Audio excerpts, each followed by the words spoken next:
6 сынып қазақ тілі 16 аудиомәтін Арал қасіреті. Ой дариғай, өткен күнде белгі жоқ. Қазір ол күндер көрген түстей көзден ұшты да кетті. Шіркін, ол кездегі өмірдің несін айтасың? Онда жарықтық кәрі теңіздің бағы басында, қос дарияны қатар емген телегей теңіз қыста да, жазда да кенерінен асып жатқаны. Шіркін-ай, сол кезде бұл өңірдің кісілері қандай еді? Күнге күйіп жел қаққан, өңшең сіңір қара кісілер, оқта-текте соғып тұратын лай балыққа аулары майланғанда рухтанып кететін еді-ау. Қанаты сатырлап, ақ шағалалар да көк теңізде қиғылы құрып жатқаны.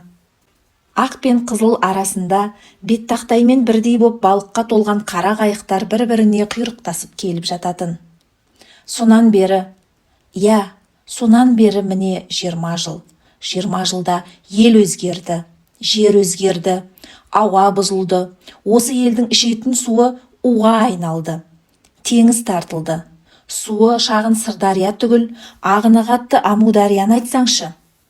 Баяғы Македонский заманында жойқын атанған, өзі де жойқын десе, жойқын дарияның қатты ағысына қайық салса, шапқанаттай ала қашатын ағыл-тегіл суын кері ағызып, Қарағұмға, Қарақұрдымға бұрып әкетті.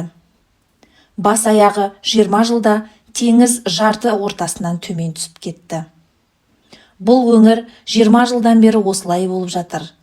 Тартылған теңіздің түбі тұзға айналып, Арал өңірінің аңзақ аптабы күн-күн, түн-түн азынап соғып бергенде не болады? Арал тұзы қазір Қарақалпақ пен Қызылорданы тұншықтырып жатыр. Сол тұз ертең